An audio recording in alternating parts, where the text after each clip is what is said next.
About those jobs, well, a new NBC News Wall Street Journal poll that we have out today does show President Trump has 44% job approval. That would be a record low. President Obama took 32 months to fall into that negative territory. Now, here now to discuss from Austin, Professor Victoria DeFrancesco, and an MSNBC contributor as well, I should mention, and Brian Darling, a former aide to Senator Rand Paul and a former senior fellow in government studies at the Conservative Heritage Foundation, and here with me in New York, Huffington Post contributor Peter Emerson, who served in 3 Democratic administrations. Victoria, your thoughts on this new leader and what it means for the Democrats?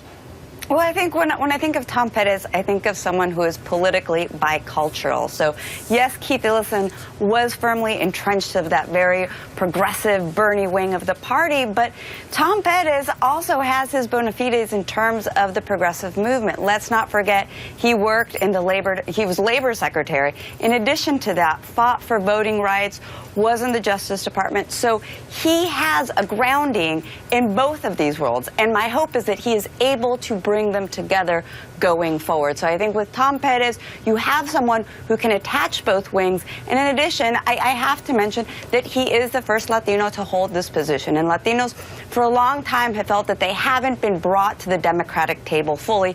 And with a Pettis win, this brings them in fuller into the fold. Peter?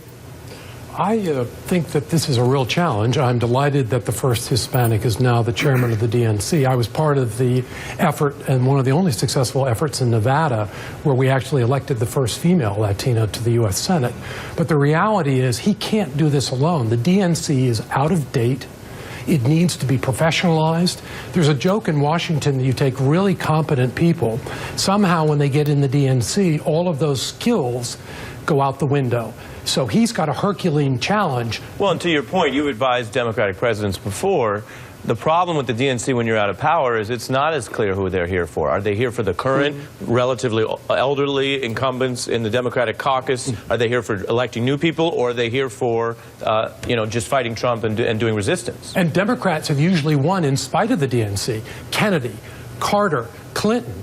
It didn't do Hillary Clinton a lot of good to be so closely aligned with the DNC. So unlike the Republican National Committee, the DNC really needs to look at how do they professionalize themselves going into the 21st century. Because otherwise, they're frankly, in my mind, relatively irrelevant. Brian, if Keith Ellison had won, Republicans say they would have had a field day saying the party was moving too far left. That's not exactly what happened. So what do Republicans say now? Oh, very happy. I think it was a great choice because it shows that the Democrats haven't learned anything from the last election. When you elect somebody, I have a number of progressive friends who are very upset about this choice. I think they wanted Ellison to show some new progressive leadership for the party. I mean, nobody's going to take advice from me as a Democrat on how to run the party. But from my perspective, I'm happy with it, and I think it was a big mistake. And I think Democrats haven't learned anything. What we're seeing is Bernie Sanders will probably run his own operations outside of the party structure so he can control his own message, excuse me, and fund candidates that he agrees with. So I think you're already going to see a split in the party because of this choice. Well, Victoria, Brian is throwing some shade, but it may not be inaccurate shade because it's certainly the case that Bernie Sanders lit a fire across the country. Hillary Clinton did not generate the same outcome from those voters, although she got more votes. Here's Bernie Sanders talking about all this today. Tom Perez, who was a very, very good Secretary of Labor, has a real opportunity in his hands, and I hope he seizes it. And that is to understand that, in fact, the way the Democratic Party has been run for decades has not worked. We need a total transformation.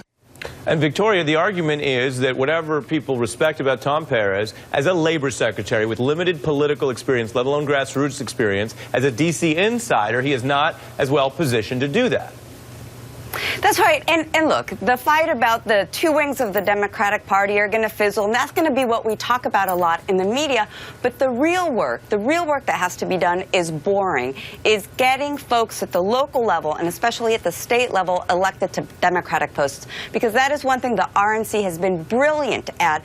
And one date that I have very clear in mind is 2020, because that's when the redistricting is going to happen. So what Tom Pettis and everybody in the Democratic Party has to do is roll up their sleeves and figure out how they're going to win all of the state houses, because the state houses are the ones that are going to be drawing the new congressional seats come 2020 redistricting. If I may, that's the real issue. I'm not worried about 2020. The left and the right. I'm not worried about You're 2020. not. I am. I'm worried about 2017 and 2018. That's where the Democratic Party should be facing.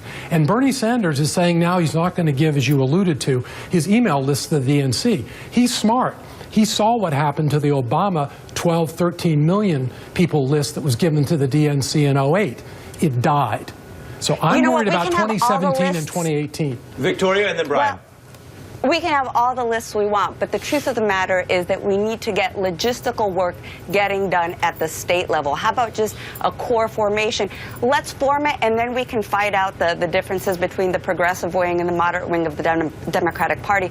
I can speak from experience. Here in Texas, the DNC, the state party apparatus, is basically a skeleton. So that needs to be rebuilt, and then we can have our fights within the party. Well, Brian, going to you, let me read what President Trump said about all this. Congratulations to Tom Perez, who's been named chairman of the DNC. I couldn't be happy for him or for the Republican Party. Everyone's so mean.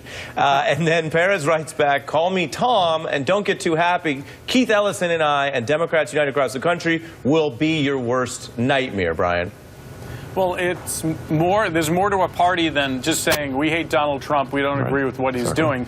What Democrats need to do is figure out how they blew it in Wisconsin, how they blew it in Michigan, how there was a huge disconnect with voters that were rock-hard supporters of Democrats for years and years and years, cycles and cycles. Something happened in the last cycle, and if there isn't a real autopsy to figure out what happened with the Democrats, and if they just become the party of opposition, they're going to lose again in the next cycle. Well, and Peter, isn't that the point? Donald Trump's mandate might be razor thin. It might have come through a very weird scenario with the FBI, with Russia, with a ton of free media. Sorry, everybody.